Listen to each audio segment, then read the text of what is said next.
What's up, bro? It's your boy, Mike Muse. Welcome to another conversation of the Mike Muse Show. I am super excited to be in conversation with my next guest. I've been a fan of his for so long. I feel like we're around the same age. I feel like I grew up with this guy. I feel like he's been a buddy in my head. I feel like we've rode bikes together. We went sledding together. We had snowball fights together. This man doesn't need much of introduction, but ladies and gentlemen, welcome to the Mike Muse Show. Kenan Thompson, what is happening, sir? Thank you very much. Thank you very much. Nice to meet you. Nice to be here. Thank you for having me on the show.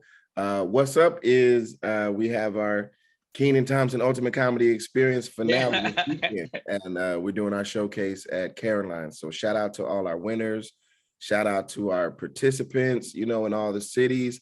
The comics out there have been really engaged in the social media and the push and really doing their things to trying to get their voices out there, and shine some light on their talent. And that's exactly what this whole, talent kind of search thing is about, basically. So we're bringing our winners to New York, and I'm bringing them to the show. We're going to hang out and kick it. And then the next day, we're showcasing them at Caroline's. I love that. And you're going to have two different tracks. You have the adult track and you have the kids track. I'm super excited to lean in a little bit with you on the kids track because you got your start as a child comedian. Like I was just watching Pierre Escargot just a few minutes ago in preparation with this. So you've always had such comedic timing as a kid. I'm just curious nowadays, like what material are kids doing? How are they showcasing their comedic talents? What are they focused on now at this age? Because they have access to so much information, Kenan. Yeah, it's wild. I mean, the kids are really mature. They're doing stand-up material, and the younger ones I'm sure have their parents kind of helping them, but the 5-minute routine that they come up with is really smart, and it's really funny, and it sounds like an adult on stage a lot of the times, so yeah. I mean, I think they're just as good at it as anybody, which is why we wanted to make sure we showcase kids as well, because there's a lot of talented kids out there, man, and they're a lot smarter these days than, probably you and I were, just because, they do have access to so much. But at the same time, it just seems like they're capable of learning at a higher pace because of all this technology too. So a lot of them, are transferring that into their talents. And it's really, really adorable, number one, to witness. But at the same time, it's surprising. Like we had a winner who was like right around 17-ish, and it was a young girl, and she was dead serious about wanting to write comedy. And, her hero was Tina Fey. And I got to bring her to the show when Tina was hosting, and Tina took a moment to like meet her and stuff like that and encourage her to just keep going. You know what I mean? And that kind of stuff is priceless. So it fills my heart with joy. You know what I mean? To witness, number one, God's given talents to people, but at the same time, people using those talents and believing in themselves and trying to push themselves forward. So anything I can do to help with that, I'm all about it. I couldn't agree more. And I think, you mentioned Tina, I mentioned you. I can't help think about SNL. One, congratulations on the 1500 sketch episode that you've done. I get such a kick. I love Black Jeopardy. I just love pretty much every sketch when you come on. I just get ready with my popcorn or my drink usually around that time period, just to kind of dive in. But SNL, just comedy in general, when it's done right, I'm a big fan of satirical comedy, right? And I believe that when satirical comedy is one of the most difficult forms of comedy to do, in my opinion, because you have to get it just right. If you get it wrong, it flatlines. If you do too much, it's not too believable, then it doesn't make it really comedic at all. And it helps moderate social issues of our day. And I don't want to get into any social issues of the day with you, but I feel like it just moderates discourse. What are some of the kids, what are topics that they are coming at you with when they're doing their showcases with? What themes do you see that seems to be reoccurring? I mean, with the kids, it's usually pretty just, neutral to, the experience of a child. It doesn't really get into too many social issues necessarily, but yeah. I love what you said about moderating discourse, you know what I mean? Because that's exactly the job that SNL does on a weekly basis, just because we're a topical show like that and we're live, so we keep it current and fresh. And, that allows for the current and fresh, conversations of the day to kind of come forward, which is very, very cool. But yeah, our kids keep it to, pretty much like, what's up with homework? And go to the school bus. That is awesome. I wonder what kind of excuses. Like, one, I can't wait. I'm gonna check you guys out this Sunday at Caroline's. I can't wait just to see what source material they're using. For Yeah, me, I was always making some basic ass excuse of why my homework wasn't there. Or remember our Trapper 1,000%. Keepers, Kenan? They Yeah, probably even do. I don't 1,000%. have a kid, so they probably don't even do Trapper Keepers anymore. I know you have a kid. They still do Trapper Keepers? Yeah, I have two girls, and no, I mean they just do like barely a folder and some people.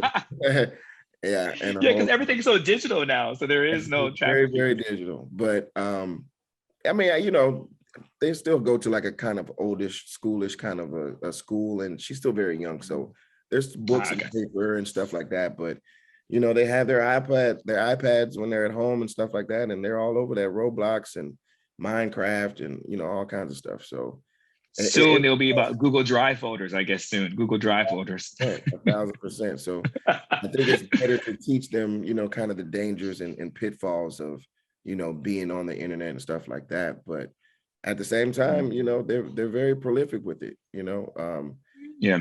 It's like, see the picture, push the picture, touch the picture, and it comes alive type thing. It's pretty straightforward. But yeah, once they start like getting into the YouTubes of it all, and that's when you got to be careful. Yeah. Man, it's just blowing me away. I was just trying to picture myself as a parent and then both trying to picture myself as a child growing up. I was just thinking about the days of my lunch pail, my lunch box. I couldn't even have conceived of a YouTube, right? Like Yeah, for not me, at all. doing something edgy was like watching TV at 8 p.m. or 9 p.m. at night. You know what I mean? Yeah, And very. I used to have this routine. When it was being risque for me was when my parents, in particular, one of my pastors, we used to all love watching just the opening monologue of SNL. And I usually had to go to bed after that, right? But there was something Yeah. Oh yeah. like pushing the limit, even just seeing that, kind of vibe. Yeah. Question for you, Kenan, like what is it? Do you feel, speaking of like Black Jeopardy and some of the things that you do, like, do you feel like the responsibility to have to moderate certain issues when it comes to like the Black American experience? It's just like, you know what? I want to be the one to do this. I want to moderate it. I'm in front of the television. I have a responsibility to do that. Does that ever set on you? Sometimes I've always thought that about, I've always wanted to ask you that question, actually, Yeah, I watching mean, it. I think it falls on anybody with a voice or a platform, you know what I mean, to try to use that platform in a positive way, especially for our culture, running a race, with such a, head start for everybody else. We all kind of have a responsibility in my mind, to do what we can. At the same time, you know, I do comedy, so for my show, I have to make it very, very funny, and I also have to make it very, very, you know, kind of middle of the roadish, so everybody can kind of understand what we're talking about. Mhm. And that makes it tougher on certain issues, that might be a little more raw and might have to give it time. Certain news stories need a little more time for everybody to like calm down and really want to kind of like discuss it in a way where we can kind of, get a laugh out of the situation. But, a lot of the times things are very serious and it's hard to find the comedy in those things. But I also give credit to our writers, like Brian Yeah. Tucker and Michael Che that write Black Jeopardy and are able to, speak on, touchy-ish kind of subjects, but still be able to pull big, big laughs or big, big moments out of it. I'm curious how you talked about experiences. I think about the way that the genre of hip hop is so regional, right? And depending upon which region of the countries you live in, different things will be talked about. Like I grew up in the Midwest. I'm originally from Lansing, Michigan. I live in New York City now. But like my first love to hip hop was more West Coast based, right? For some reason, I didn't gravitate towards East Coast hip hop until much later, like late into my college years. But there was something about the West Coast, what they were talking about, just kind of thought just spoke to more of a Midwestern style of existence. Like I didn't understand Timberland boots and shorts in the summertime. Like that just wasn't a thing. You know what I mean? Like the things that Wu-Tang talked about was just like, woof. Like Yeah. I was going to bed after the opening act of SNL. And so I'm wondering, when you have done these showcases around the country, have you seen topics or comedians be more regional when it comes to that? Does it follow the same track line when it comes to comedy? I would say yes, but also this is the age of everybody's on the same, Instagram, Twitter, so everybody's kind of on the same, kind of information.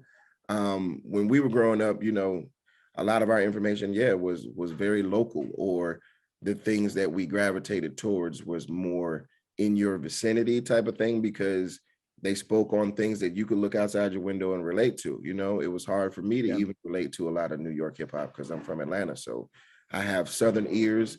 And then See, yeah. I went to college in LA. So I have, West Coast ears as well. And like now that I've been living in New York 19 years, it's kind of an after the fact appreciation for 90s New York hip hop. Now that I understand the lifestyle of what they're talking about, it's kind of the Northeastern Yeah. corridor, pretty much from like DC up is it, it's a one of a kind kind of experience. There's a lot of buildings and, things stacked to the sky and people living on top of each other and, needing each other to survive, but also, hopping on top of each other, crabs in a bucket type, a whole lot of like different scenarios that laid out in, like Nas or Jay-Z. For me growing up, I heard it better from Outkast. You know what I mean? I heard it better from, the people that were talking about the things that I could, see out my window. So yeah, I mean, Yeah. I get that, but now as far as like the comedians are concerned, I think the topics of discussion for any audience, everybody's pretty much getting the same news, basically. Yeah, I think it's interesting. I think it's you and I had the same kind of trajectory, although I went West Coast first. So I went West Coast and then I came down South and then it was all about Outkast. Like Yeah, I played out. Yeah. yeah, I also think, not to cut you off, but like No. comics travel, you know what I mean? And I think they realize that they can't tell a Dallas joke in New York. It just doesn't land like that. So they have to figure out where's the middle of the road of that experience for it, take the Dallas and New York out of it and just make it a human experience with a cab driver or a human experience in traffic, you know what I mean? Just in general. Mm-hmm. So, the more generalized approach you have, I think the wider your audience can be. And I think, comics learn that pretty quickly, especially if they travel.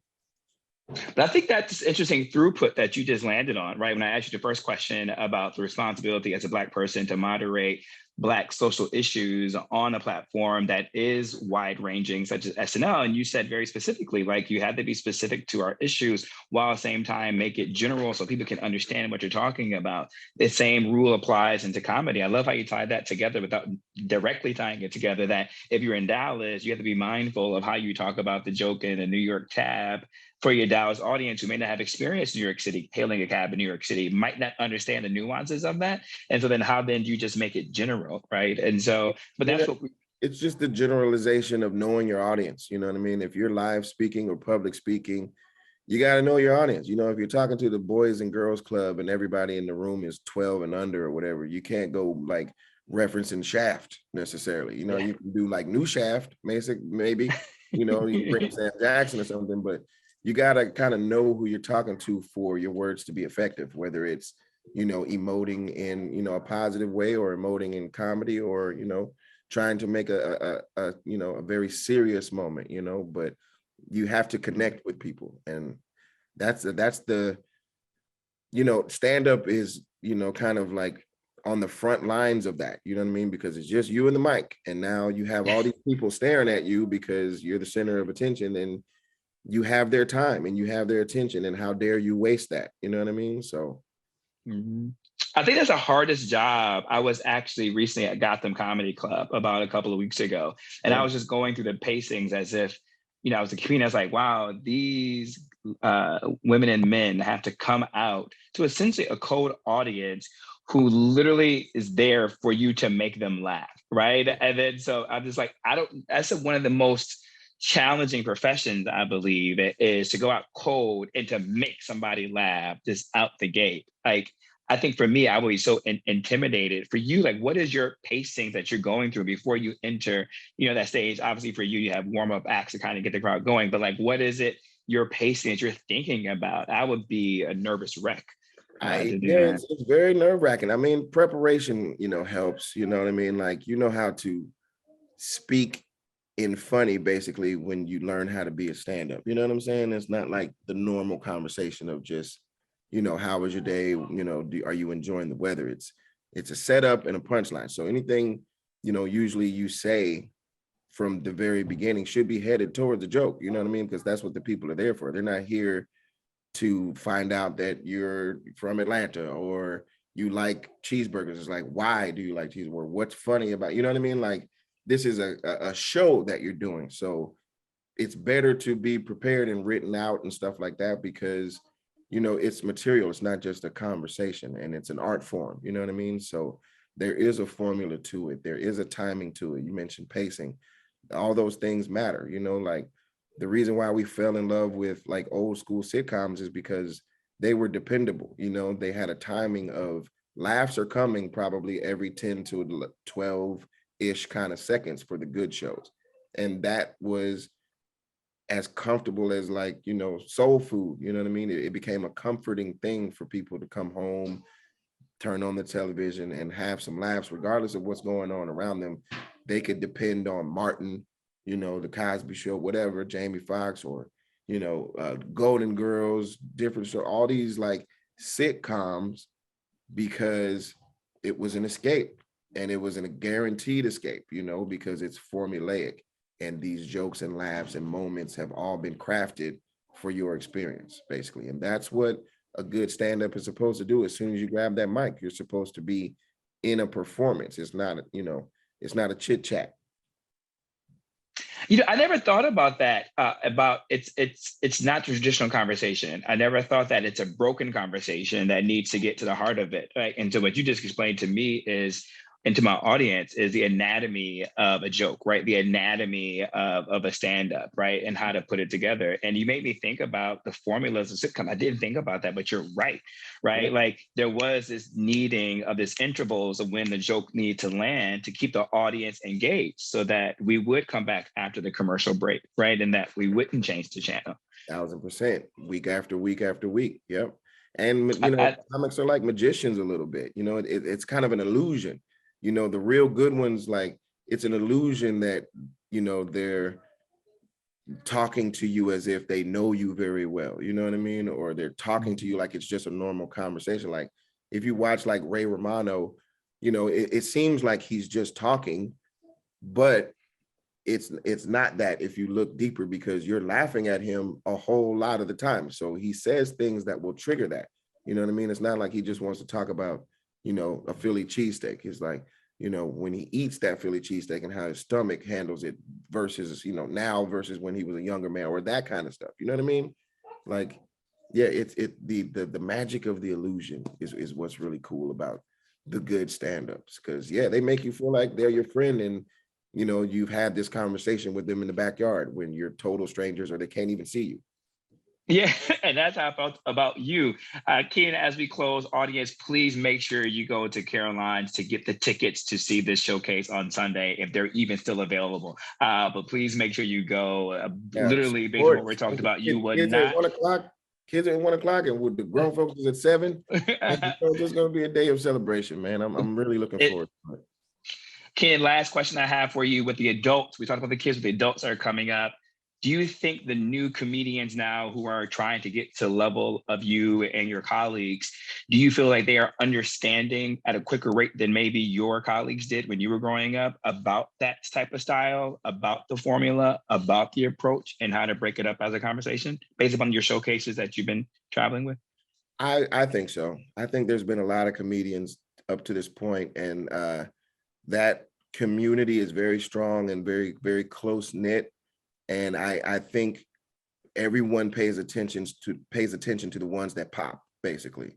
Yeah. It's like, oh snap, okay, so what's Lil Rel doing that I'm not doing, or like what's Dave? I mean, it's hard to compare to GOAT, but like what's Dave doing? But at the same time, you have your Patrice O'Neills and people like that have been more recent, like coveted comics, and Mike Epps is still out there, and Earthquake just put out special. So I think everybody's kind of paying attention to what's going on, because like Bill Bellamy and all those guys are, still around.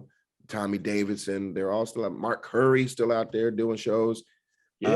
So I believe the new comics have enough examples of how to do it right to where they can kind of look at it and be like, all right, well, let me see what my funny bone thing is, you know what I mean? Because I'm always told that I'm funny, or people tell me I should do comedy, you know what I mean? I know a lot of people like that. They were always like the funny guy at school, basically. So how do you take that and make people believe that you're just as special as any of those people? And it's just all about the grind. I think it's one of the most hands-on kind of learning experiences out there, because if you decide to really go down that road as a stand-up comic, it's it's kind of for life, bro. You know what I mean? They're all still on stage. Chris Rock's still out there. They live it. They live that life for real. And, you know, when it's special time, they know how to like build it from a 5-minute set. I watched Seinfeld's documentary recently, and it was highly intriguing. You know what I mean? Just to watch a super veteran start from scratch, you know what I mean? And build it over time, you know, with a more forgiving audience in the beginning because he's Seinfeld and they'll cheer for that and they'll be happy for his first couple of things. But if you lose people within 2 minutes, you've lost them, you know what I mean? And it's hard to get them back. Yeah. So it has to be tight. It has to be targeted. It has to be, you know, planned. There has to be a plan of action, a blueprint, if you will, because it's a performance. And, you know, there's no room for error when it's live. So even if you are telling a great joke, if you stutter or if something's weird about the inflection of a word, it throws the reaction off. So you never really know how strong the joke is until you do it again and again and again. And that is the life of a stand-up. So Ken, I couldn't think of a better place to end this conversation. Thank you so much. You've been so gracious with your time, so gracious with your knowledge, information. Comedy is one of my favorite loves. I don't have any talent in it. And I think that's why I love it so much. But for you, I think for this conversation, you really peeled back to my audience the anatomy of stand-up, the anatomy of the comedians. And we don't really get the chance to hear that too often, right? Yeah, I mean, I'm a student of the game. Appreciate that. Stand-up myself.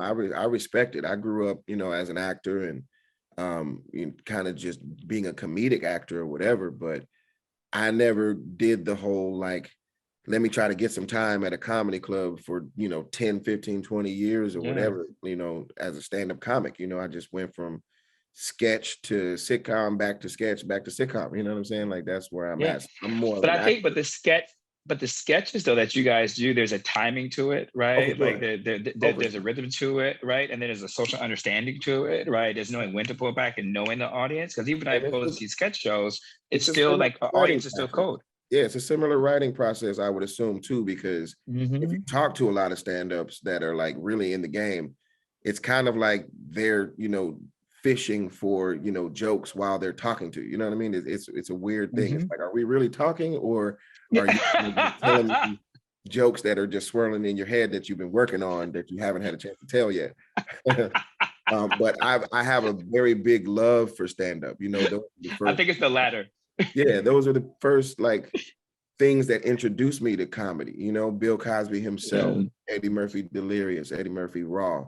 You know what I mean? And that was when I was really like, what is this? You know what I'm saying? Because I would see Uptown Saturday Night, or I would see Fat Albert and stuff like that. But this whole standing on the stage with a microphone thing, I'm like, what is that? You know what I mean? I hear all these people.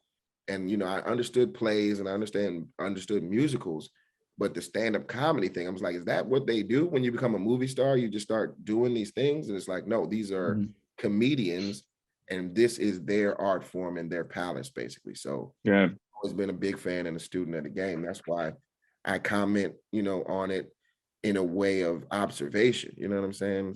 It's just a beautiful thing when done right, but it also is very Americana, you know what I mean? Like, it's one of the biggest representations of the American dream. Like, you know, if you believe it, you can do it, this, that, and the other. And if you stick to it, you know, and you really dedicate yourself to it and pay attention, you know, and sharpen everything up or whatever, you got a shot. You know, anybody can become, you know, Gabriel Iglesias, right? You know what I mean? Yes, just be absolutely. dedicated and figure out what it is that you do well, you know, and I support it all day long. Absolutely. Audience, you can't see me, but when you go back to YouTube, you'll see this. I'm just smiling. I literally can't stop smiling. Kenan, what a joy. It's your birthday. Happy birthday. But I feel like you've given me a gift. So happy birthday to me and you. Yeah. Happy birthday to everybody. Audience, please make sure you get tickets to the Kenan Thompson Ultimate Comedy Experience this Sunday at Caroline's. Kids showtime starts at 1:00, adults at 7 p.m. Get your tickets now if you're in New York City. Kenan, congratulations on everything, man. Thank you so much. I hope I have you back on the Mike Me Show sometime soon, brother. Thank you, man. I'm always around. Just let me know. Okay, thank you, brother. Have a good day, sir.